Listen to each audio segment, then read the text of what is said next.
Hello, everyone. I'm Ron Rolfing, your host of the ACAP Preferred Vendor Education Series. And I'd like to welcome you to our latest session presented by Cotiviti. Our presenter today is Leah Dewey, Vice President of Clinical and Consumer Engagement Operations with Cotiviti. And she will be presenting Beyond Patient Access, Preparing for the Unwinding of the PHE. But before I do turn it over, I have a few housekeeping items I need to take care of. This webinar, along with all ACAP calls and webinars, will be held in accordance with the ACAP antitrust guidelines, and these guidelines can be viewed on our website. We will be recording today's call, and we'll post the slide deck and recording on our website by tomorrow morning, and the link to these items can be found in the invitation sent to you for this webinar. And please remember, if your plan is looking for a vendor, be sure to check out our list of preferred vendors on our website. Just look to the top of our homepage and click on the preferred vendors link. You can also post a note or even an RFP on the preferred vendor connection portal. And of course, during today's session, you can ask a question at any time by clicking the Q&A icon in your Zoom window and typing in your question. And all questions will be answered at the end of the presentation. Now, I'll turn it over to Leah. Hi, thank you. My name is Leah Dewey.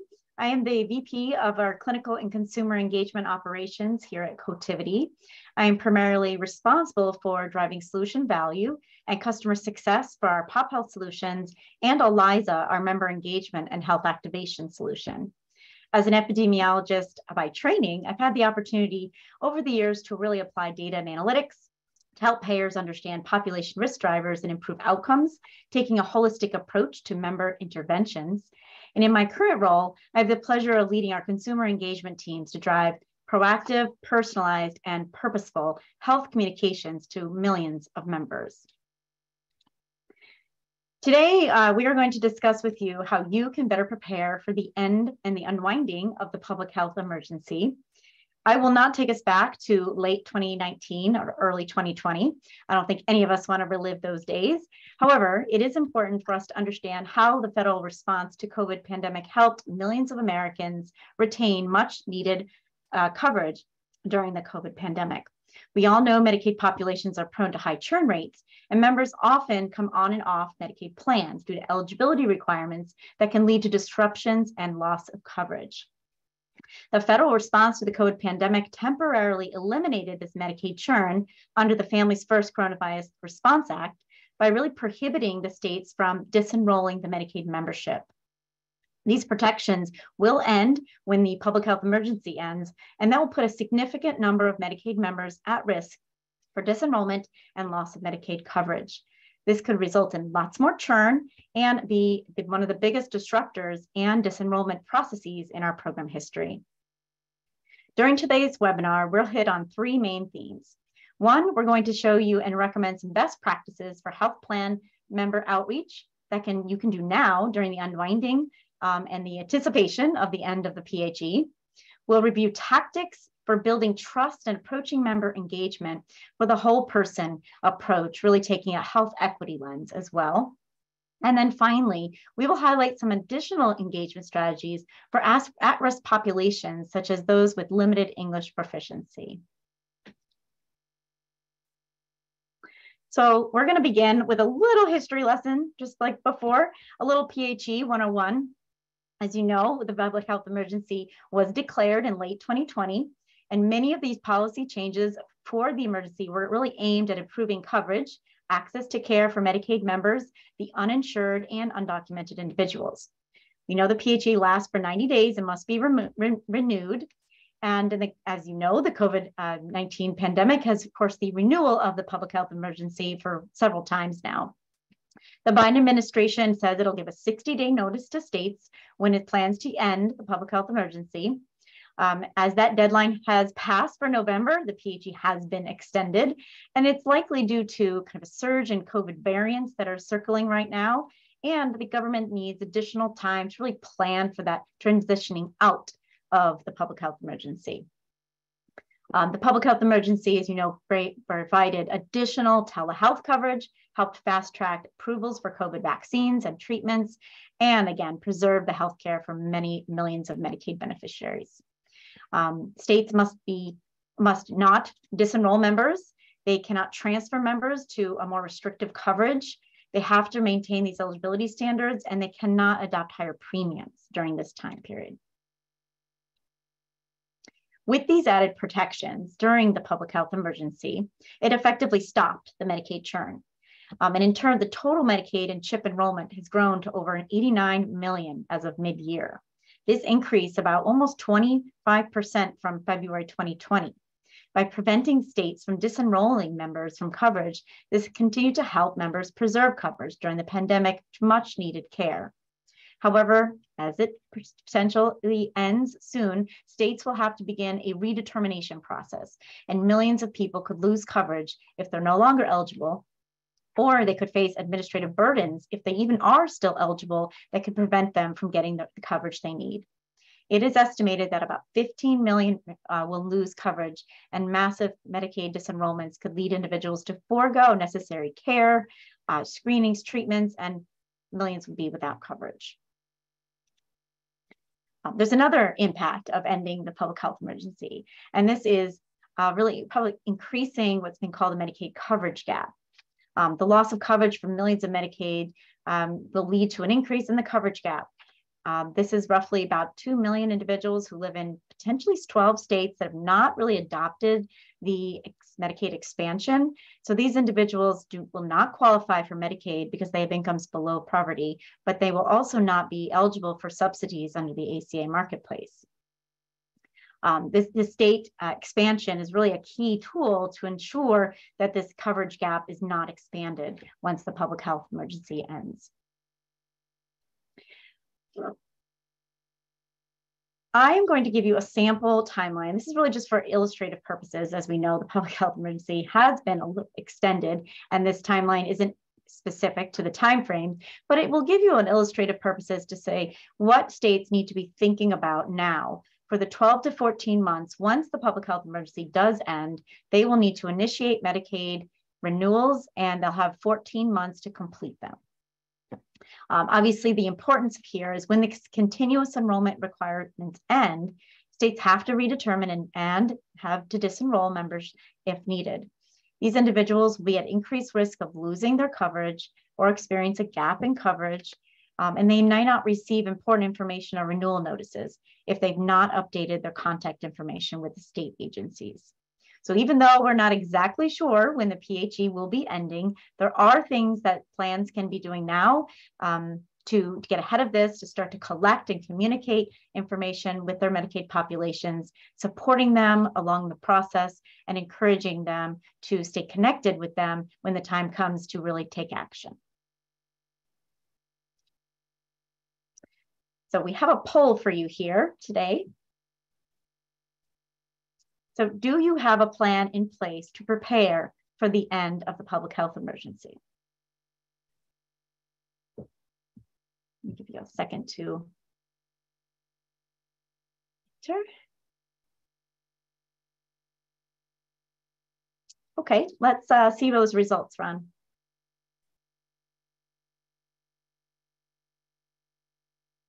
Okay. About 60% say no, 20% sort of, 20% yes. Okay, well, we're glad you're here today because I think that's what we're going to cover. So now we'll move into our best practices for health plan outreach to prepare for the unwinding of the public health emergency. A little bit of recap, but as we just reviewed, this coverage cliff is an impending coverage cliff, if you will. Medicaid is a lifeline to millions of Americans. They rely on Medicaid or CHIP insurance. Over 80 million members rely on those coverages since 2021. Individuals with limited English proficiency or at-risk individuals are mostly covered by Medicaid will be at risk for losing coverage once the end of the public health emergency comes. It's likely to have a disproportionate impact on low-income communities of color, given that more than half the Medicaid populations are Black, Hispanic, Asian American, or another non-white race or ethnicity. So now is the time to act. Health plans can be getting member information and collecting accurate, updated now, referring members to the state to update addresses, and can start to communicate with members and kind of help them along the journey to go through the process. A finding from a 50-state survey done by Georgetown University and the Kaiser Family Foundation in January 2022 showed that 41 states are taking actions to send reminders out to their Medicaid membership. About 33 states are using snail mail, 18 using our digital channels such as email, some using live callers and IVR call, and only 11 texting. Think about this, mail. Medicaid populations are extremely transient, and mail is probably not the most effective way to reach this membership. So we have another little poll for you in a second. So we'll pull that up really quickly. Do you read all your mail? Another question for you here. Or maybe even have you moved recently? So Ron, let's see some of those results. We're still getting some responses, so just give it a couple more seconds. Sure.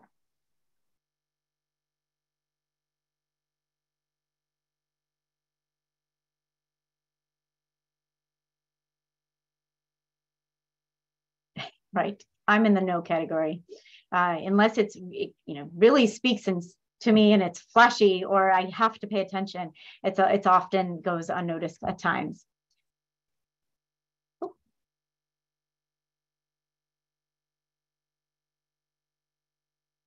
Well, I also wanted to share that through Cotiviti's our member engagement solution, we also know that 60% of enrollees consistently report they don't even receive some of the renewal notices in the mails. And as you know, snail mail can be lost in transit, the shuffle of a busy household, or maybe moving. We've known that since COVID pandemic, many people have moved, likely due to the pandemic, job losses, maybe school closures, or even housing instability. So really, as we prepare for the reinstatement of these redeterminations, we have to collect updated member contact information and communication preferences. Potentially email and digital ways of communicating with memberships can be more effective ways to get the message out. We also make sure we have consent so that we can send text messages to these members. So with all that though, we still have many redetermination barriers that members are going to face. We're going to review 4 main themes of these barriers, kind of grouped into complexity, overwhelmed systems, accessibility, or just inaccurate information. You can imagine just having to go through this process is very overwhelming. They're not aware of the renewal process. Members are confused of the process. A lot of the forms are long and very complicated, and there's often quick deadlines to provide the required information. When you think about the systems from even just the health plan, the state, and the member's experience, there's long wait times. If they're calling in, calls can be dropped before the member gets the information they need. Sometimes there's even from a Spanish-speaking population, even more extended wait times. And there might be limited state employees and resources to cover all of the inquiries that are coming through. Accessibility. The state websites have limited information potentially on redeterminations and reinstatements. And we've looked in some states mostly have information in Spanish, but may not have it in other languages. And inaccurate information. We need to be sure that our members have submitted accurate address and accurate information, or they will not be able to be reached to provide the necessary information to ensure renewal and redetermination.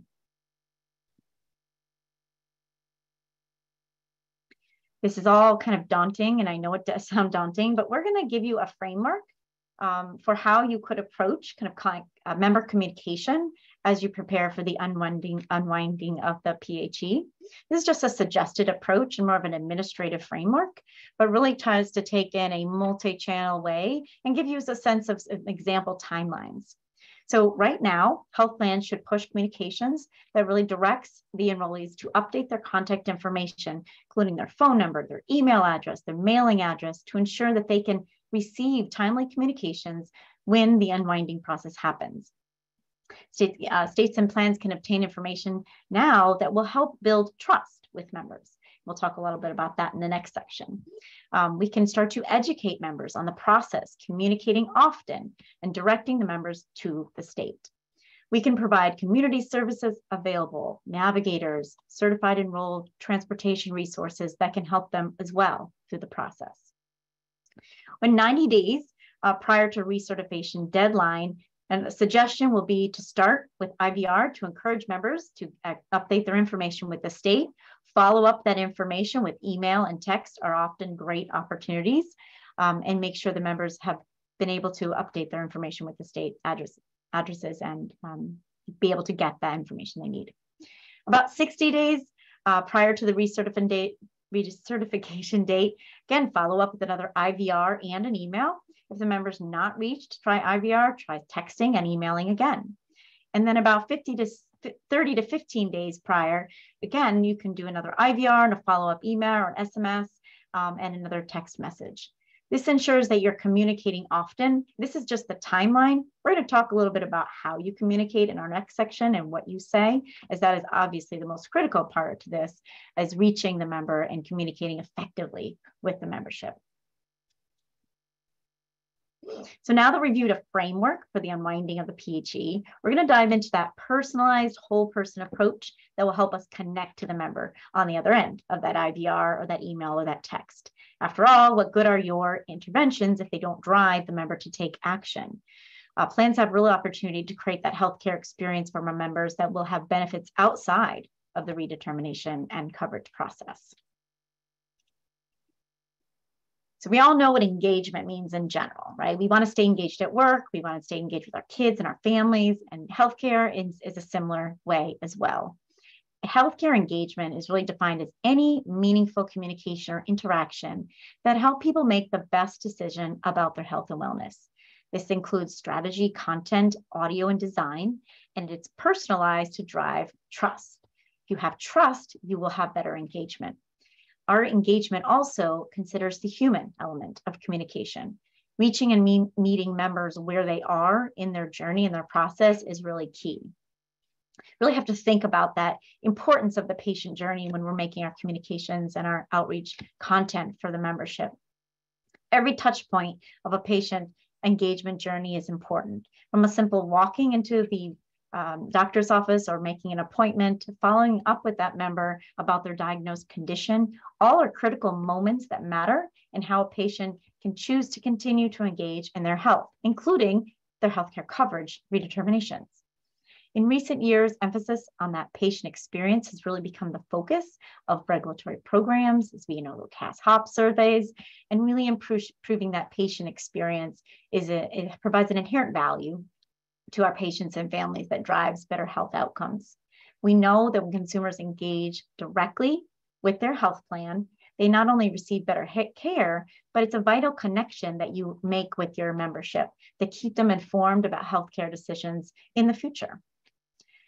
Studies have shown that patients with better care experiences often have better healthcare outcomes. For example, studies of patients hospitalized for heart attack showed that they reported more positive experiences a year after discharge if they were treated well and had good positive experiences with their providers. Another study had shown that diabetic patients that demonstrate greater self-management skills and quality of life when they've had a more positive experience about their healthcare. So it's really the power of positivity and you make a true impact in your members. We also see there's a huge opportunity to make that impactful, meaningful connection with your membership, especially in the Medicare, Medicaid, and dual plan members. Of course, we know getting to members to act is difficult. It's really important here that we focus on like 4 different domains about the member's experience. Certainly habits, life issues, how they want to be reached, their personalization and preferences, and risk factors. Really critical for health plans to start to focus on social determinants of health and identify health plan members with rising social risk, meaning they're likely to incur healthcare costs even if their social needs aren't met. We need to understand how members seek care. How do they interact with the healthcare system? How do they respond to your communications? These are all information that you can gather in parts of your communication with the membership. You, as health plan leaders, can reset the norm for patient experience and the healthcare journey along their way now and in the future, not just around redetermination, but in terms of that whole patient care journey. As part of social determinants of health and focusing there, plans can understand those barriers that members face, and coupled with the root causes and other social factors that can be hard for members to change behaviors and to build trust. When we talk about root causes, we really do have to take a step back. The real reason, right, members have a hard time complying with healthcare recommendations is they know what to do, they understand their conditions, but there's likely so many underlying reasons for the non-compliance underneath. Listed below, you can see a variety of different conditions and social factors that have a significant impact on individuals' ability to achieve a positive health outcome. We know that life expectancy and disease rates experienced by Americans really substantially vary by race and ethnicity and social economic status and geography. If you think about these individuals, these top social determinants of health risk factors we see are about 80% are driven by living alone or having few social supports, 75% about living in low income and poverty areas, 70% being housing instability, and others including lack of available mental health services, literacy and education, and transportation challenges. The CDC defines the achievement of health equity as when every person has the opportunity to attain his or her full health potential, and no one is disadvantaged from achieving that potential because of social position or other social determined circumstances. So we have to start to identify those health equities so we can address them. But how do we start? Well, one way to start is to use data, and data in itself can assist plans in identifying where health equities exist in their population. I'd like to share results from a survey from a large national health plan that they did recently, really to gauge their members' knowledge related to health equity concepts and to identify any unmet needs. The results were surprising. Nearly 46% were unaware of the concept of social determinants of health. So the average person outside of our industry may not be familiar with these things, but 1 in 5 of these members lacked access to reliable transportation, and 50% struggle with finding affordable foods, and almost a third altered eating habits due to financial constraints. So these findings really demonstrate a need to empower our members through health literacy and continue to collect information about barriers to health, access to care, and unmet needs from your members. Your members may not know the term social determinants of health, but they do know what it feels like to defer a doctor's appointment because they can't afford to miss work. One of the ways here at Cotiviti that we're assisting payers is through our member engagement and outreach solutions. We can help plans conduct surveys, assess compliance, and understand social determinants of health, such as education access or healthcare access and economic stability. We can then use the information to take action and refer these members back to you as the health plan to help them get connected with resources and programs. We know that 80% of what makes up a person's health is determined outside of the clinical setting. So we can take action on these social and economic and environmental challenges specific to community and find ways to overcome them. And one another ways, as we've mentioned data at the top, data can be both a blessing and a curse to many folks. Our health plan, you probably sit on mountains of data, claims, eligibility, enrollment, prescription surveys, and more. But that data often sits in silos rather than getting to where it's needed. For example, a member might share information with member services, but that information may not always get to the care management team. While you may not have the data that captures members' loneliness or toxic stress or access to education, you probably have non-clinical data points like age, gender, race, ethnicity, education, preferred language, preferred communication method. All are important considerations for successful member engagement campaigns. Plans can start to use data and analytics to identify and surface these insights related to health inequities, and they can review the incidence and prevalence of these diseases across populations to investigate patterns in health inequities. Just as living in an impoverished neighborhood is a marker for positively correlated with a greater chance of experiencing crime or pollution, the data shows a correlation between communities of color and health inequities. Data is essential for identifying where these disparities exist so we can identify them and take action to eliminate health disparities. Without data, these inequities would be unseen and unaddressed. Some of the challenges is that the three main types of health equity data, social determinants of health, sexual orientation, and gender identity and race, ethnicity, and language, are not always collected and exchanged uniformly across the healthcare landscape. This is really compounded by the lack of standardization, even how questions are asked. So as plans start to build their data analysis and insights game, they have to address disparities that are identified, but also think about how interoperability really can improve our entire view of the holistic view of the patient. Taking a whole person approach to data really now enables you as health plans to really get the right information to develop the right care management strategy at the right time.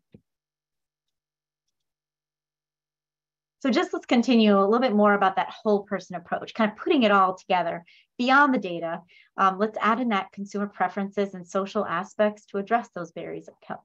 Using multidimensional data allows the plans to apply advanced analytics and segment that population to really tailor those communications to the members' unique needs and design the right intervention and engagement strategy. It can use clinical risk scoring, predictive modeling, as well as that non-clinical data sources. We can couple that information with digital preferences like email, text, or I want to be communicated through email, text, or maybe mail. And helping with language also can create a more holistic engagement strategy. This holistic person approach now then becomes personalized, proactive, and purposeful. So we'll recap here. The main thing on this slide is every member is unique, and all of our communications need to be unique for that member. We need to meet the member where they are, kind of hold their hand throughout the healthcare journey, and make sure it's an easy path to travel. This includes redetermination, it includes care gap compliance, it includes just regular welcome reminders. Communicating often and empathetically with a whole person approach can drive better engagement. This will also deliver and build trust with the member to ensure that the member views their health plan as a partner and helping them to optimize their health. Every health plan communication is really an opportunity to engage with that member from enrollment to renewal in a very personalized way that can help drive behavior change and really deliver better health outcomes.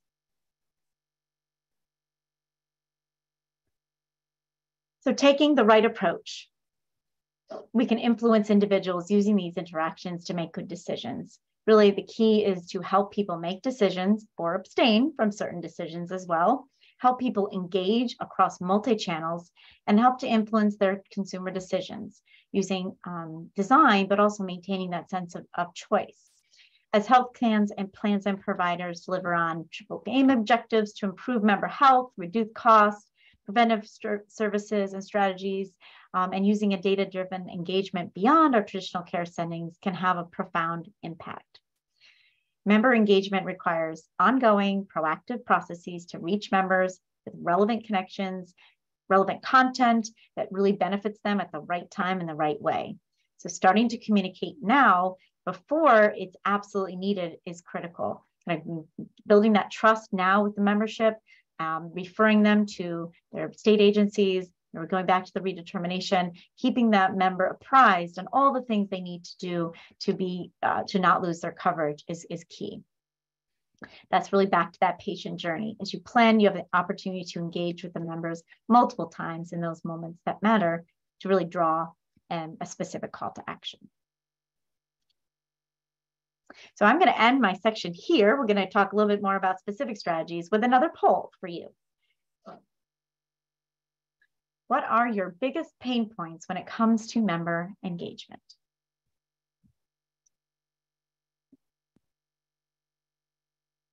I'll just read them out. Identifying and targeting the right members, developing personalized messages and interventions, actionable and accurate data, inspiring behavior change for members to take that next best action, or data management and multiple vendor relationships or processes.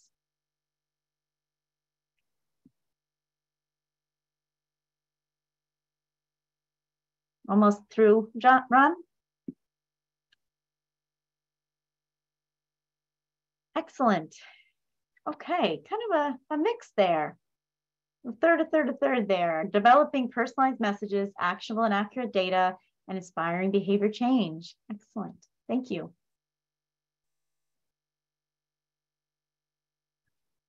So this is our last section, but so far, let's recap. We've reviewed 3 ways for successful member engagement: meaningful engagement with the member, personalized, a whole person approach, using social determinants of health, assessing barriers and other factors, making our communications trustworthy, communicating with empathy, and coordinated communications with the right approach at the right time. All these kind of communication strategies improve outcomes, reduce costs, and improve that member experience. And you can leverage all these best practices across your populations and in your redetermination outreaches. However, what we can talk about next is for members with limited English proficiencies, there's additional strategies to apply. As we reviewed earlier, multiple barriers exist in our healthcare system in general for the redetermination process. Members with limited English proficiency have even more difficult time comprehending the renewal documentation and often report completing the benefits and renewal documentation forms are very difficult. Most of these members have limited awareness of the redetermination process in general. So let's review some additional strategies to connect and have a meaningful impact with this population. We all know our messages must be simple, concrete, and personalized, as well as repeatable and reliable. I've talked about that before. We all know messages that are too complex will be either ignored or forgotten, and customers really expect transactions to be easy, intuitive, and engaging. We can start with communicating with empathy. It's critical to developing our messaging for our members. It's in what you say, but it's really in how you say it that makes the difference in driving behavior change. With our messaging, we have to be cultural intelligence. We have to have cultural intelligence. Really is the ability to cross boundaries and thrive in multiple cultures. If you know a language and it helps you talk and listen to someone, having what's called cultural intelligence really allows you to establish a relationship with the person on the other end. It's really important in healthcare. Healthcare is complicated enough. Designing campaigns to drive behavior change requires so much more than just word-for-word translation. When we communicate with empathy, we make the experience more human. Healthcare is a culture of its own. There's lots of language, there's lots of terminology. And so when we take this approach, when we take this approach to communicating with empathy, we take this sense of, is it giving the right message? Does it resonate in the same way that it resonates in English? And is it actionable? One critical way to build trust is this empathetic communication strategy is really going beyond translation, but it's called transcreation. It's really the concept of adapting the message from one language to another, not by a simple translation, but by considering the target audience and tailoring the message to its values. So let's consider one health plan's campaign to increase mammography compliance. On the first side there, you see the plan sends out the English communication with the message, there's a mammography machine out there that really misses you. In a culture where the machines are often endowed with human characteristics in the media, this can be a clever and effective approach. But if translated directly into Spanish, the sentence reads, there's a mammography machine out there anxiously waiting for you. Not exactly the most compelling message. Instead, the plan crafted a new message altogether for Spanish-speaking members. Don't postpone your mammography. Your health is the best gift you can give your family. This is far more effective approach when appealing to members who belong to a family-oriented culture. You can just see the difference in how it would resonate even on the other end. The emphasis on sense of family, emotions, interpersonal relationships, using high context clues. Speaking Spanish does not make you a Spanish translator, but it's a really good way to be culturally sensitive in applying this approach.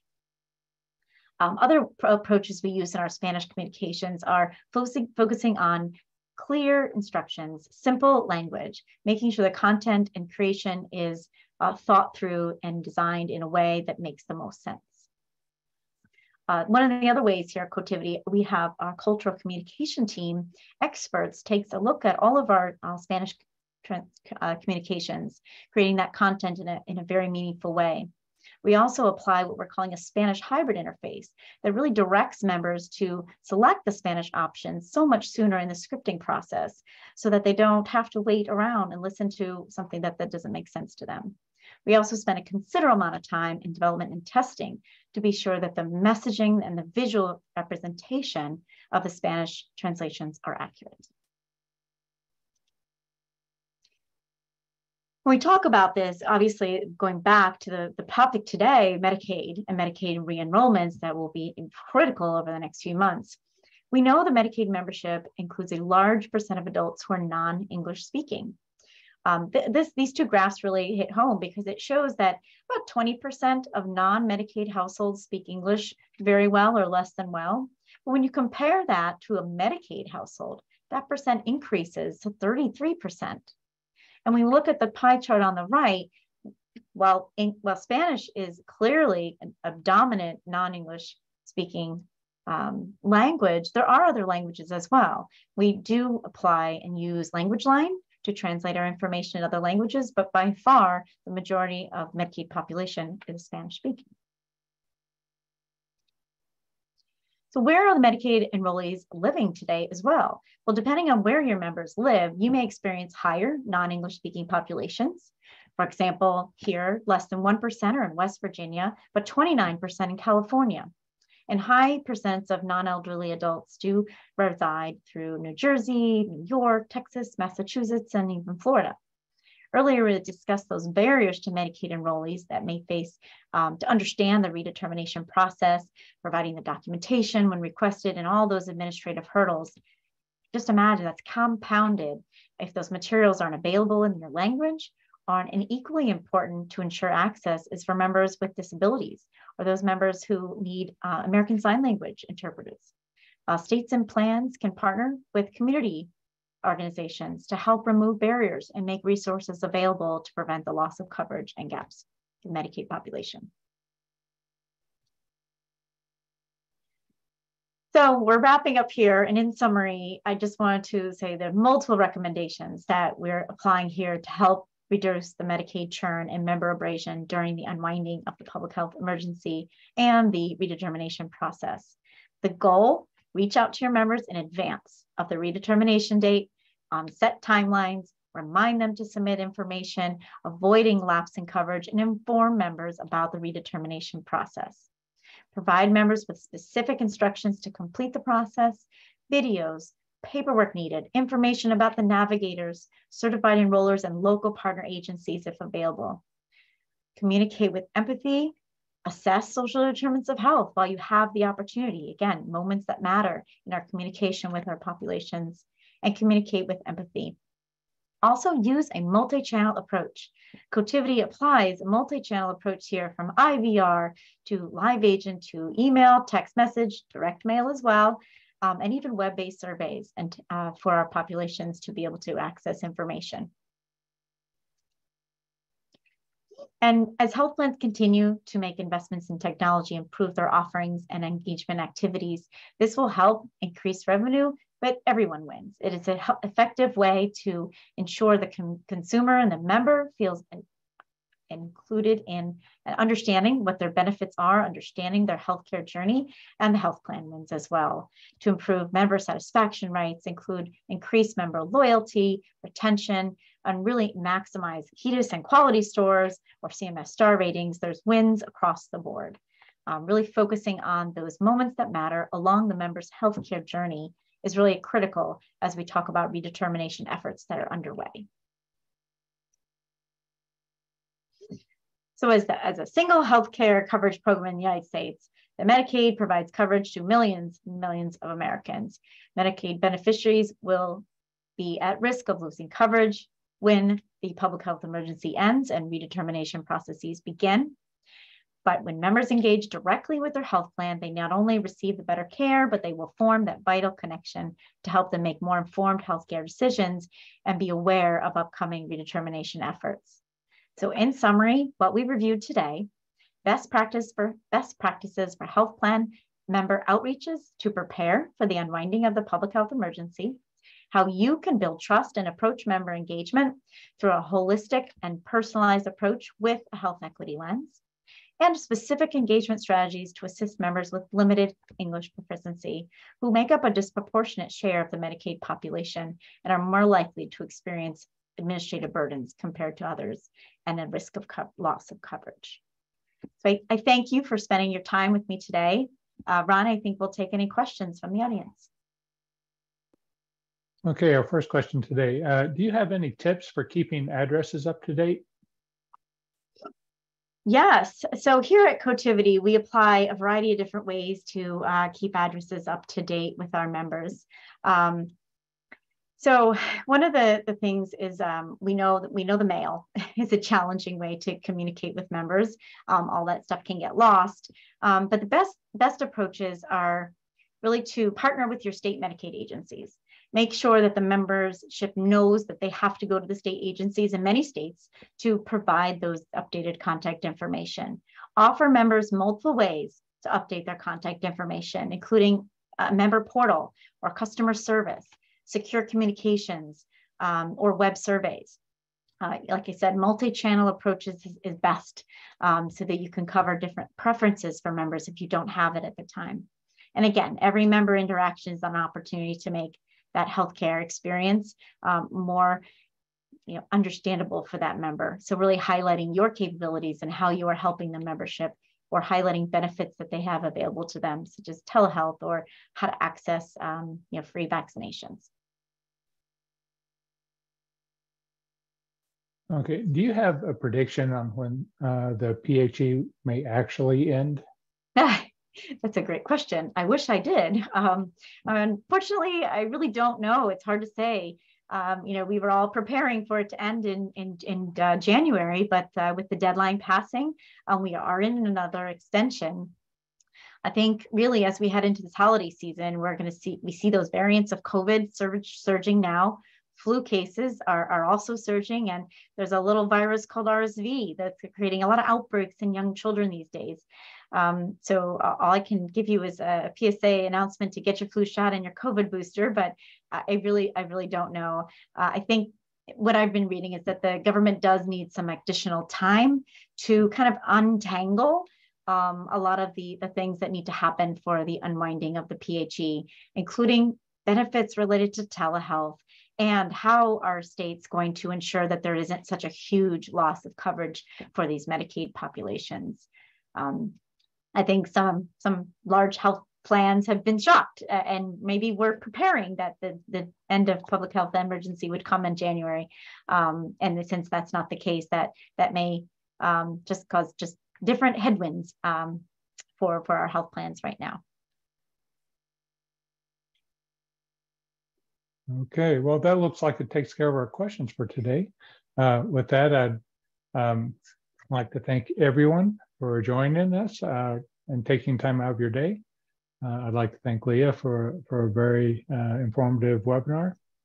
Just a reminder that the slide deck and recording will be posted on the ACAP website by tomorrow morning. So thanks again and stay safe. Thank you.